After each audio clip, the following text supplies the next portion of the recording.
Penguatan infrastruktur internet, Telkom audiensi dengan Bupati Baru. Saudagar Iga Radio, pemerintah Kabupaten Baru terus mendorong percepatan akses konektivitas digital di seluruh wilayah. Kamis, 23 Oktober 2025, Bupati Baru Andi Ina Kartikasari didampingi Wakil Bupati Abustan Andi Bintang menerima audiensi General Manager Telkom Witel Sulawesi Bagian Selatan, Eri Susanto, di rumah jabatan Bupati Baru. Dalam rombongan Telkom ikut hadir Head of Telkom Daerah Baru Ramdanita, Account Manager Government Mastina, Account Manager Business Service Ayu Nawangsari, serta Account Representatif Wilayah Baru, Aedil. Pertemuan berlangsung hangat dan produktif dengan pembahasan mengenai penguatan infrastruktur serta perluasan jaringan internet di Kabupaten Baru.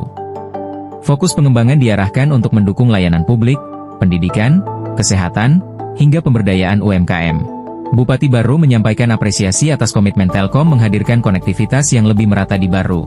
Ia menilai internet yang kuat akan mempercepat pelayanan publik dan meningkatkan kualitas hidup masyarakat.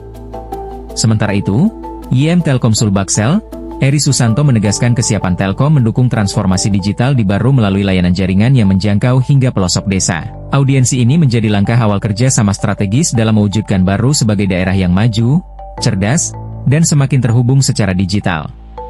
Dari Baru, Iga Radio mengabarkan.